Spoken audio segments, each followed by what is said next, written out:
코로나가 극심한 가운데 있습니다. 참 코로나가 과연 내가 코로나를 피할 수 있을까 보다는 참 내가 언제 코로나를 걸릴까 참 그렇게 생각할 정도로 코로나가 가까이 우리 앞에 놓여 있음을 보게 됩니다. 두려움과 염려 가운데, 걱정과 근심 가운데 있는 분들이 오늘 말씀을 통해서 다시금 주님 앞에 나아가 주님께 주신 참된 안식을 누리고 돌아가시기를 바랍니다. 우리는 늘 두려움과 염려 가운데 있게 됨을 보게 됩니다. 특별히 미래에 대한 두려움, 내가 과연 어떻게 먹고 살 것인가, 또 가진 게 없는데 내가 과연 미래를 잘 대비하고 있는 것인가. 사람들은 저마다 또 이것저것 잘 준비했는데 나는 아무것도 준비한 것이 없는 것 같은데 어떻게 해야 할 것인가. 여러 가지 그런 걱정과 근심에 대한 생각으로 또 지쳐있는 분들이 계실 줄 압니다. 또 이제 대통령 선거를 우리가 치렀는데 정말 치열한 그러한 대결이었던 것 같아요. 뭐 당선된 분이나 떨어진 분이나 모두 다 훌륭한 분들이고 또 이 결과를 놓고 좋아하는 분들도 있고 또한 낙심하는 분들도 계실 텐데 우리가 대통령을 위해서 더욱더 기도해야 되고 또 무엇보다도 우리가 전제해야 되는 것은 무엇입니까? 이 땅 가운데 완벽한 사람은 없다라는 것이죠. 하지만 하나님이 나와 함께 계시고 하나님이 이 나라를 붙잡고 계시기 때문에 우리가 하나님께 소망을 두고 나아가야 함을 우리는 알아야 합니다. 믿음의 선배들이 그러한 삶을 살았습니다. 주님을 바라보면서 세상 만사 가운데 걱정과 근심이 몰려들지라도 넘어지지 않고 하나님과 동행함으로 두려움을 이겨내었습니다. 오늘 여러분과 함께 다윗을 통해서 어떻게 하면 두려움과 염려 속에서 우리는 자유할 수 있을 것인가, 회복하고 또 해방될 수 있을 것인가를 함께 발견하고자 합니다.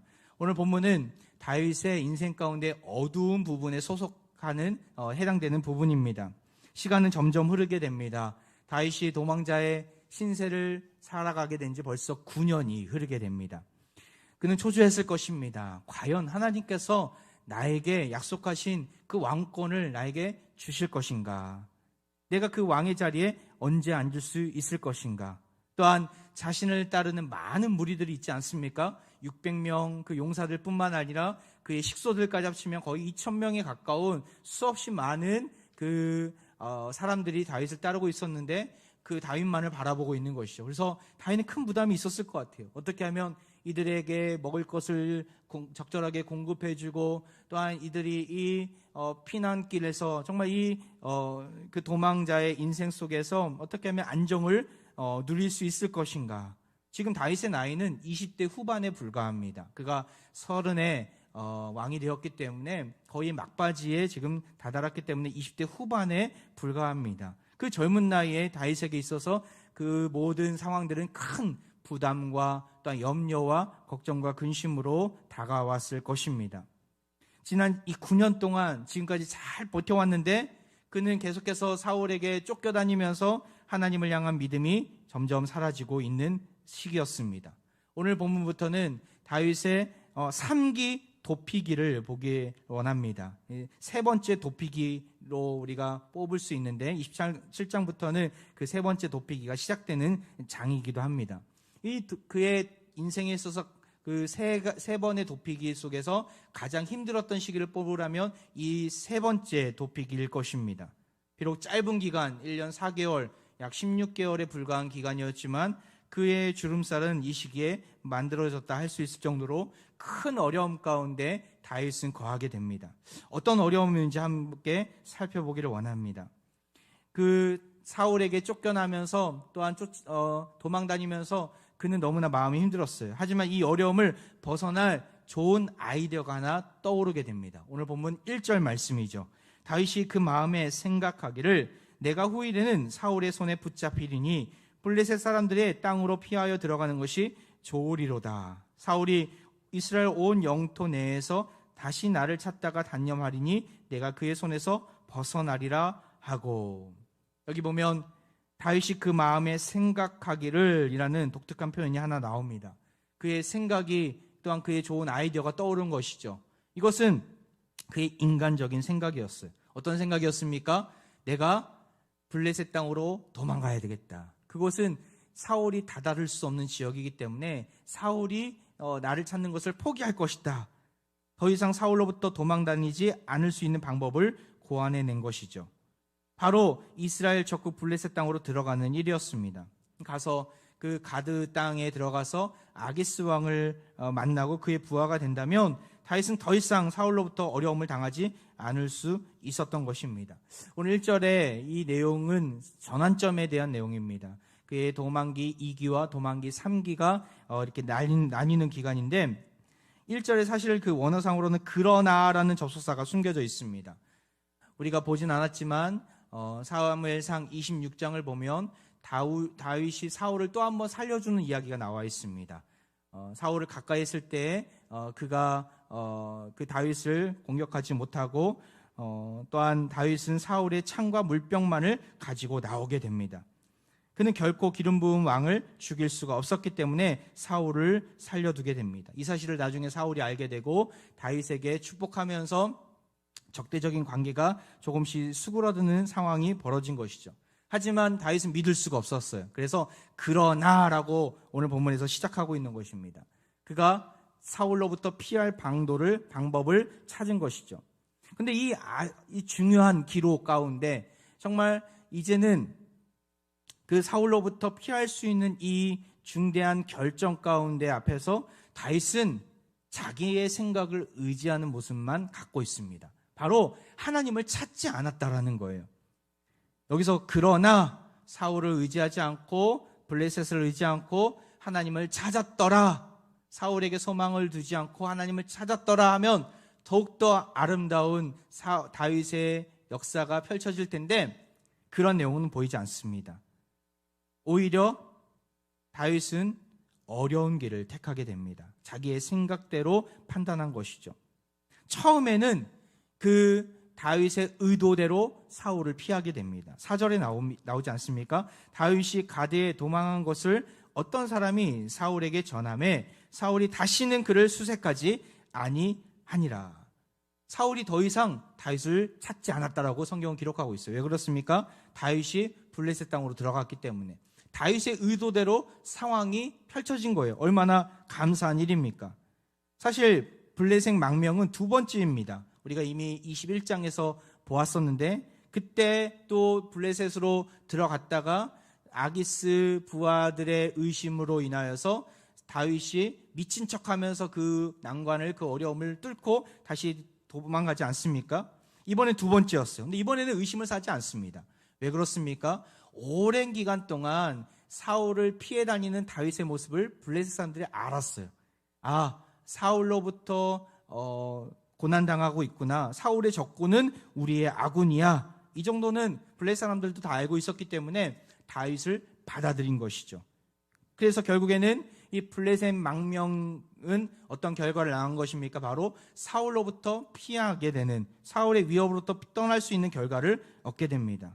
또한 다윗의 또 수건이 무엇이었습니까? 바로 나 자신을 따르는 무리들을 먹이고 또 안정을 주는 그 모습을 가지고 원하지 않았습니까? 그래서 이 아기스 왕에게 무엇을 요청합니까? 자신들이 거할 집과 또한 땅을 요청하게 됩니다.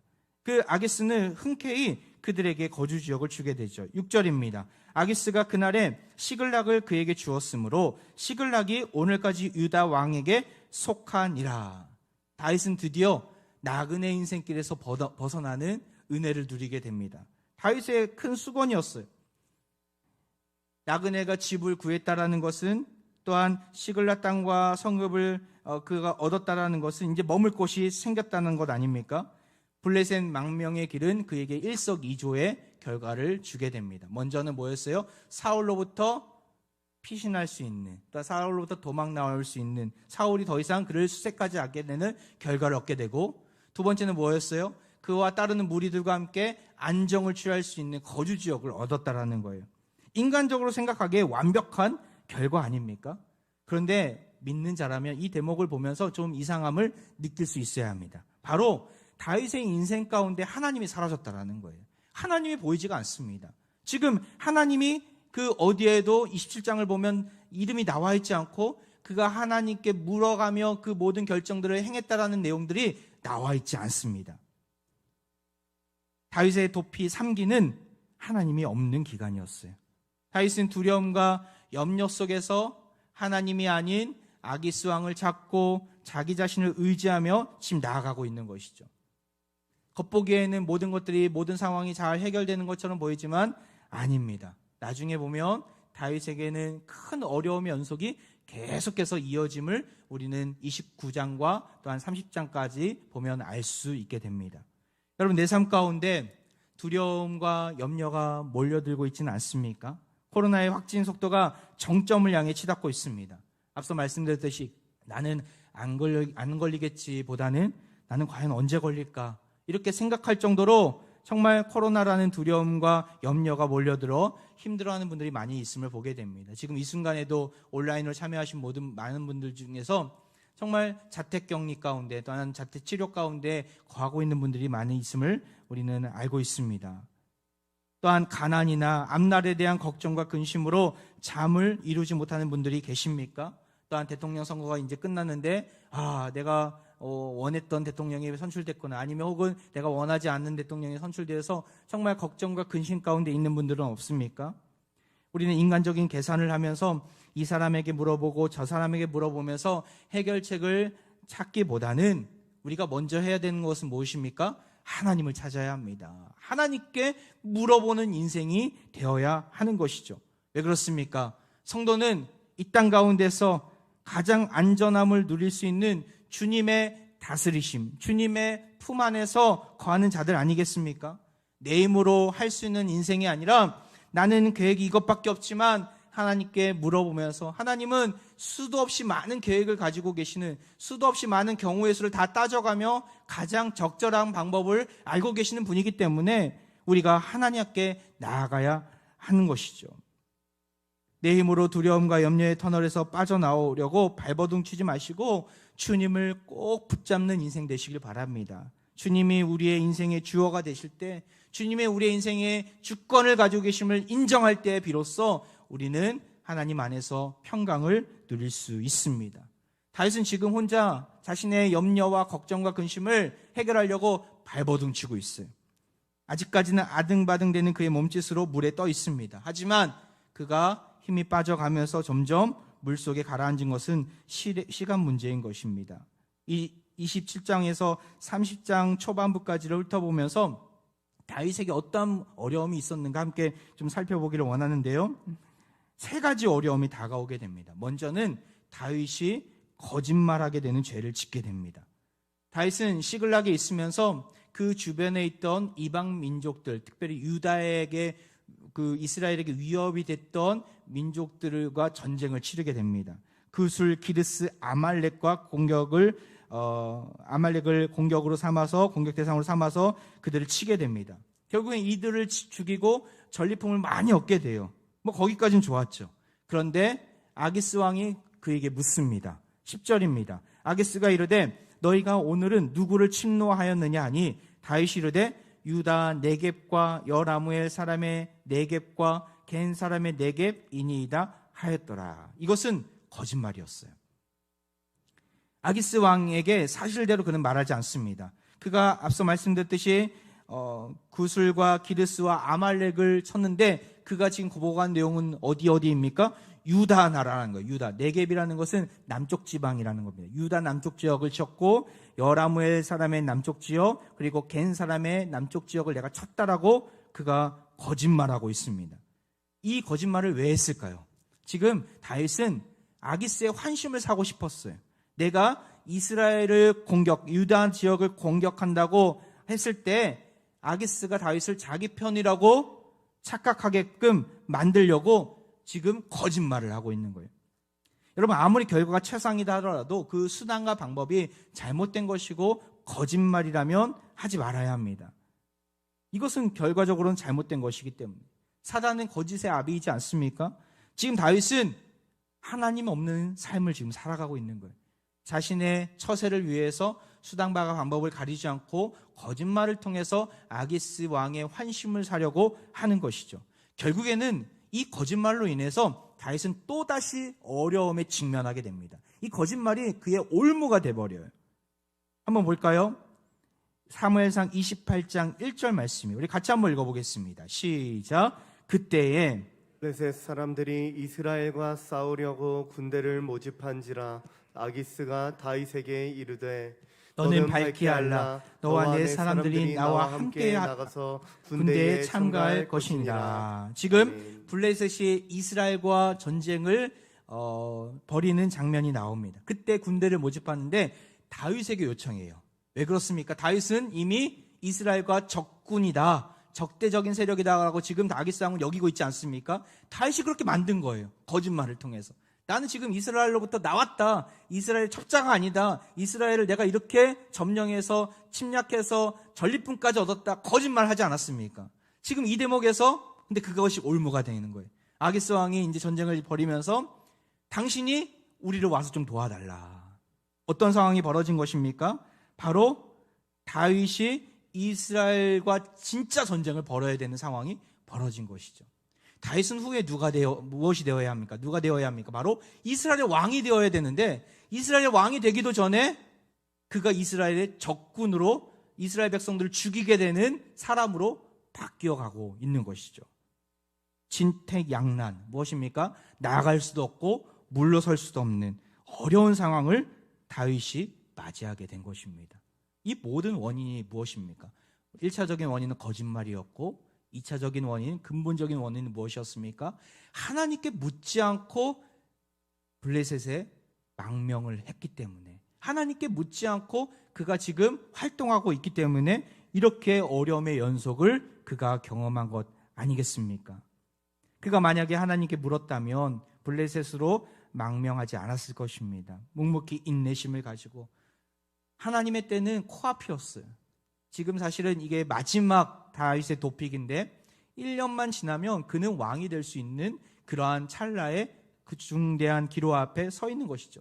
근데 우리는 한 치 앞도 내다볼 수 없으니까 앞으로 10년, 20년 이렇게 가면 어떻게 되는가 하면서 걱정과 근심 가운데 내 스스로 만들어낸 그 문제 해결의 그 자리로 나아간 것이죠. 그는 기다리지 못했습니다. 하나님께 묻지 않고 블레셋 땅으로 들어갔고 거짓말로 블레셋 왕 아기스의 환신도 사게 됩니다. 결국에는 진퇴양난에 빠져버린 다윗이 이 모든 문제의 원인이 되어버린 것입니다. 두렵고 염려가 몰려들 때 우리가 스스로 생각해낸 방법은 하나님께 묻지 않은 방법이라면 우리를 더욱더 올가미처럼 옴짝달싹 못하도록 만들 수도 있습니다.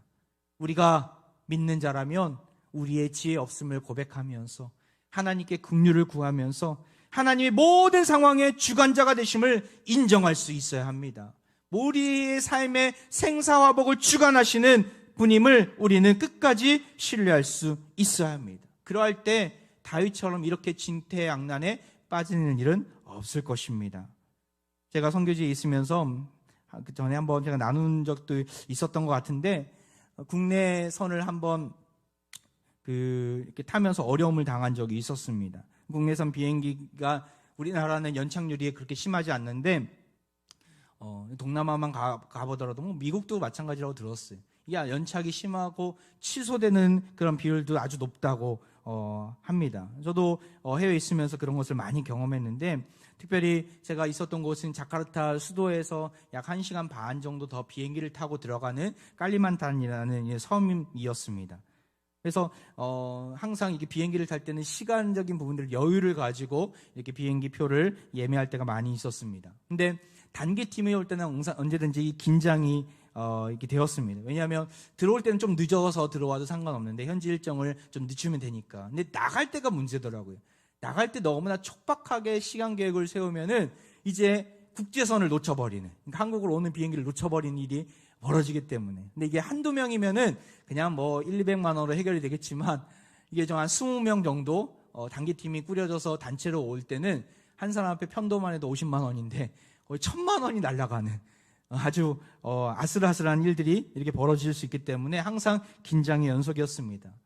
처음에 이렇게 단기팀을 받았을 때의 일입니다.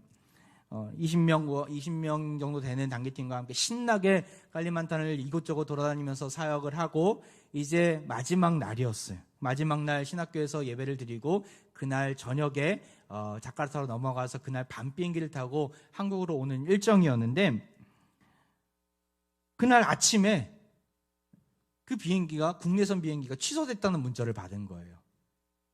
그래서 어떻게 합니까? 바로 공항으로 달려갔죠. 근데 그날 모든 비행기들 한 7번 정도 왕복 비행기들이 있었는데 다 이렇게 풀 부킹인 거예요. 이게 한두 명이면 어떻게 끼어서 이렇게 들어가는데 20명을 함께 움직이려고 하다 보니까 이게 쉽지 않은 상황이 벌어진 것이죠. 직원은 천하태평이더라고요. 뭐 이런 일이 한두 번이냐라고 저를 이렇게 생각하면서 쳐다보면서 이렇게 여기인데 저는 너무나 초조하고 발을 동동 구르는 상황이었습니다. 기도했죠. 하나님, 여기서 만약에 이들이 못 간다면 좀 많은 재정적인 손해도 보고 또 이들도 직장인도 있고 또 학생들도 있는데 한국에서의 모든 일정이 다 틀어집니다. 하나님, 이렇게 은혜롭게 사역을 잘 마치고 이제 돌아가는 타이밍 속에서 이렇게 시험 드는 일이 없었으면 좋겠습니다. 하나님께 지혜를 구하고 기도하고 또 기도했습니다. 그러니까 하나님이 하나씩 이렇게 해결해 주시더라고요. 거기 높은 직급에 있는 항공사 직원을 만나게 하시고 그분들에게 자초지정을 설명하니까 그분도 깜짝 놀라는 거예요. 그래서 그날 하루의 모든 그 항공사뿐만 아니라 다른 항공사 스케줄까지 다 가지고 와갖고 거기 일일이 다 전화를 하는 거예요. 몇 자리가 남았느냐. 그러니까 어떤 데는 한 자리가 남았습니다. 어떤 데는 2자리가 남았습니다. 어떤 곳은 4자리가 남았습니다. 이렇게 그 종합을 해보니까 나눠서 가면은 모든 20명이 다 갈 수 있겠더라고요. 그래서 그날 하루는 모든 일정을 다 취소하고 공항에 다 대기하면서 1명씩, 2명씩, 3, 4명씩 이렇게 보냈던 기억이 납니다. 결국에는 모두가 다 자카르타에서 만나서 함께 이렇게 국제선을 타고 왔던 기억이 납니다. 그분들을 다 보내고 나니까 저에게 힘이 쭉 빠지더라고요. 그날 너무나 많은 스트레스와 또한 생각을 했기 때문에 결국에는 감사하게도 모든 분이 다 잘 되어서 이렇게 은혜 가운데 사역을 잘 마무리할 수 있었는데 우리가 이러한 말도 안 되는 정말 많은 변수 앞에서 정말 발을 동동 구르는 일들이 우리 삶 가운데 많이 벌어짐을 보게 됩니다. 특별히 코로나라는 이 큰 변수 앞에서 갑작스럽게 확진을 당해서 갑작스럽게 자가 격리해야 되는 상황이 벌어지고 또 뭐 법 테두리 안에서 움직여야 되니까 가급적이면은 또한 남에게 손해를 주지 말아야 되니까 모든 것이 일상이 멈춰지는 일들이 벌어지는 것이죠. 오늘 오전에도 어떤 분하고 간단하게 어떻게 사업이 잘 됩니까? 코로나 때문에 어려움은 없습니까? 하니까 뭐 되는 일이 없다고 지금 모든 직원들이 다 갑자기 코로나 걸리고 락다운이 되고 또한 멈춰지는 일들이 계속 연속 가운데 있으니까 아예 그냥 체념하듯이 그분이 그렇게 얘기를 하시더라고요.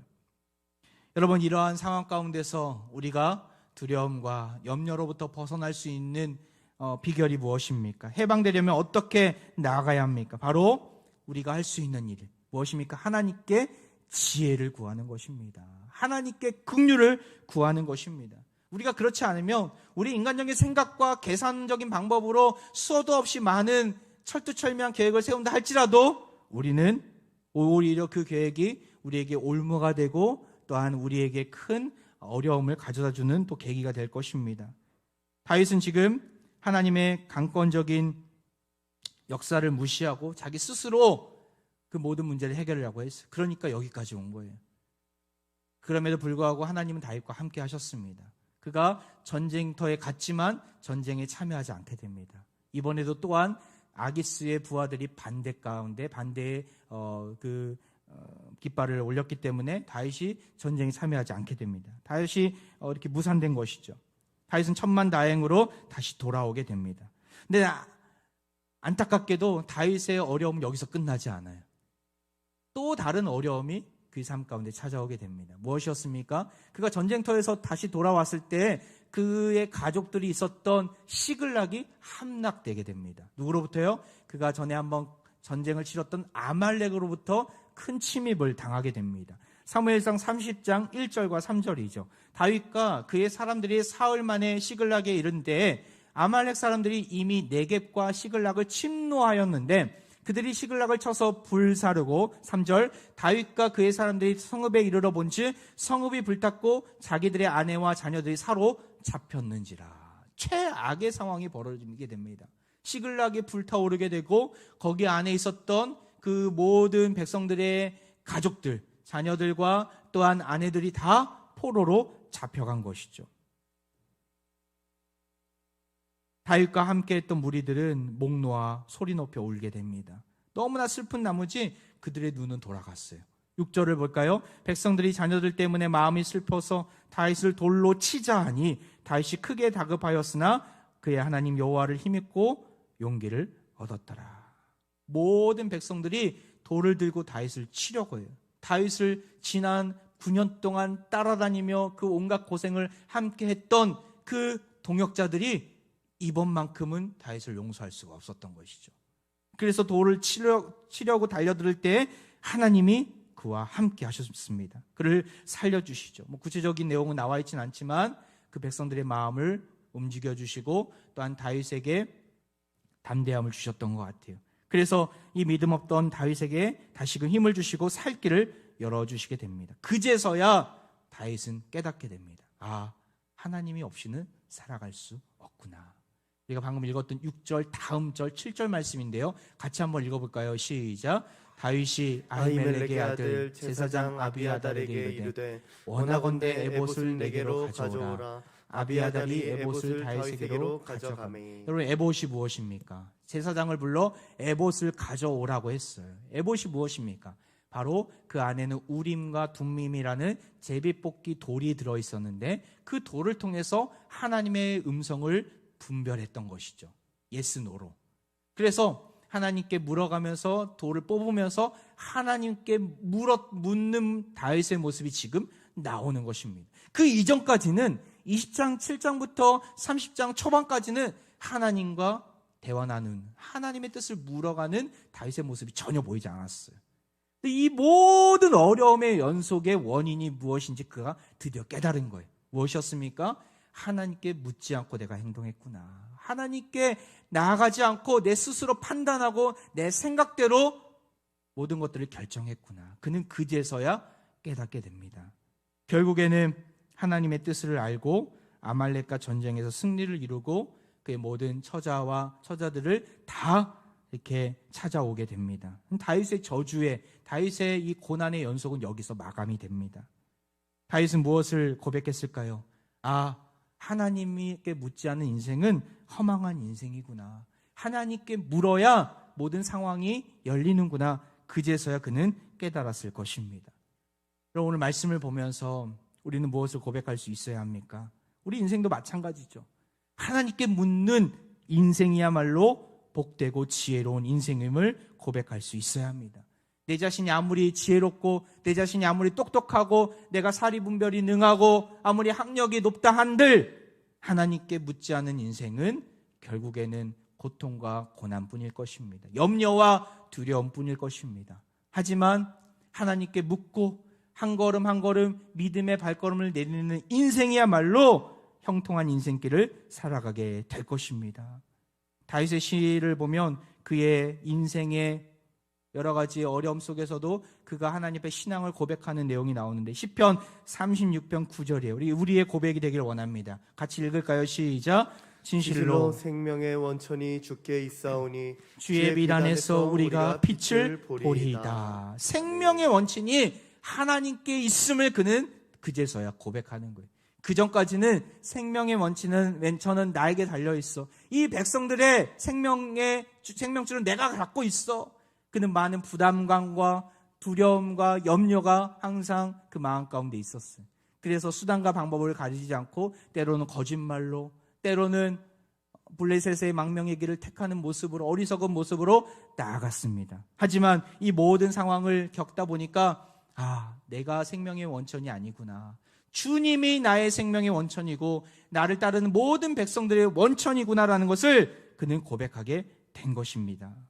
예수님 우리에게 이렇게 약속하십니다. 요한복음 16장 24절 같이 읽겠습니다. 시작. 지금까지는 너희가 내 이름으로 아무것도 구하지 아니하였으나 구하라 그리하면 받으리니 너희 기쁨이 충만하리라. 믿으십니까? 우리 인생 가운데 구하는 인생 되길 원합니다. 하나님께 물어보는 인생 되길 원합니다. 내 마음대로 내 뜻대로 결정하지 마시고 내 의지대로 인간적인 생각으로 거짓말과 세상 방법을 동원하지 마시고 하나님께 물어가며 하나님께 구해가며 나아가길 원합니다. 그러할 때 우리 심령 가운데 기쁨이 임할 줄 믿습니다. 우리가 잘 아는 찬양 있지 않습니까? 찬양성가 364장인데요. 우리 같이 한번 찬양할까요? 무반주지만 찬양합니다.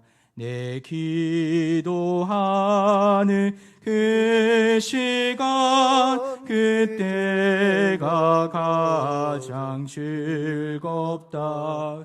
이 세상 근심 걱정에 얽매인 나를 부르사 내 진정 소원 주 앞에 낱낱이 바로 아뢰오 큰 불행 당해 슬플 때 나 위로받게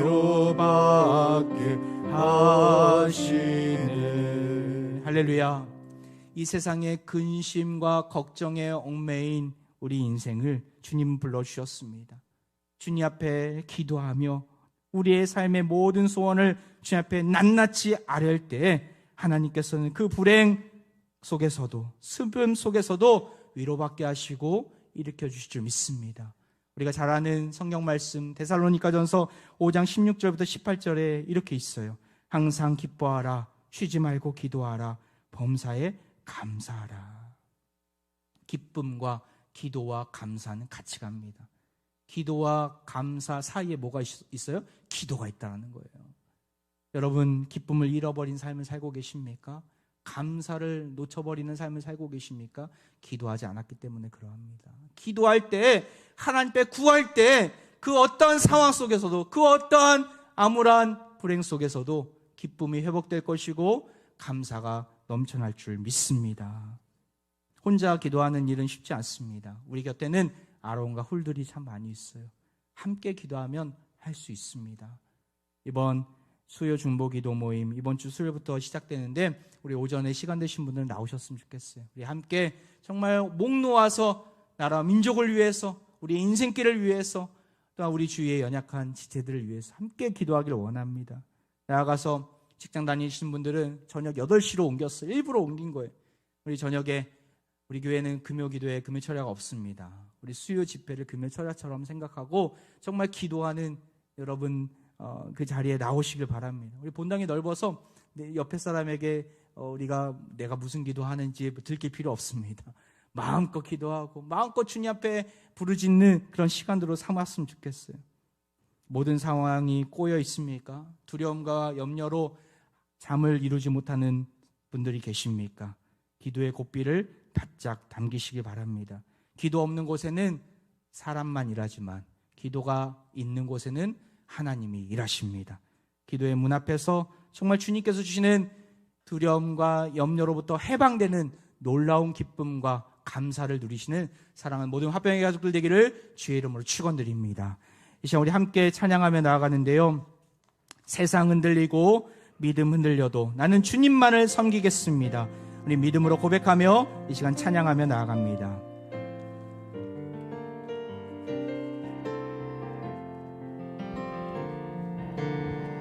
세상은 흔들리고 사람들은 변하여도 나는 주를 섬기리. 주님의 사랑은 영원히 변하지 않네. 나는 주를 신뢰. 다시 한번 믿음으로 믿음 흔들리고 사람들 주를 떠나고 나는 주를 섬기리. 아멘. 주님의 나라는 영원히 변하지 않네. 나는 주를 신뢰. 오직 믿음으로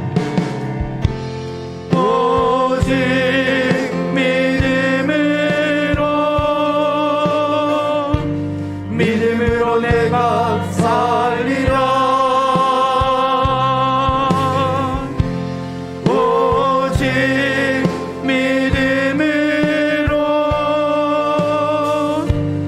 믿음으로 내가 살리라. 오직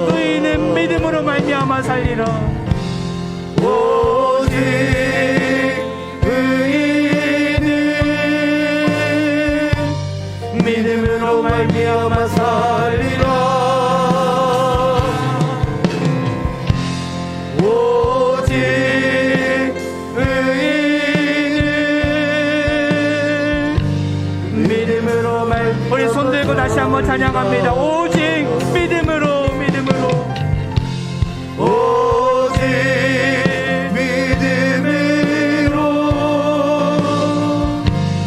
믿음으로 말미암아 살리라. 오직 믿음으로 믿음으로 내가 살리라.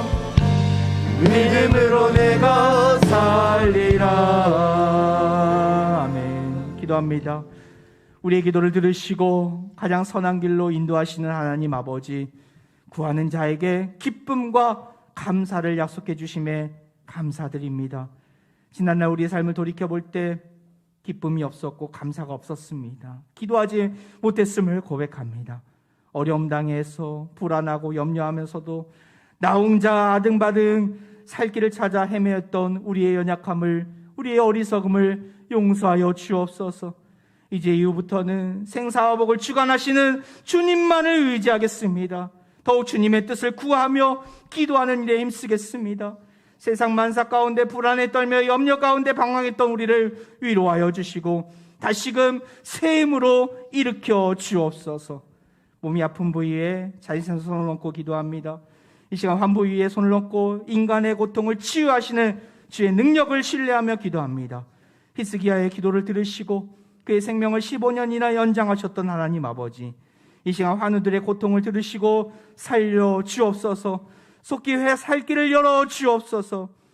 여호와의 살아계심을 삶 가운데 이들에게 보여 주옵소서.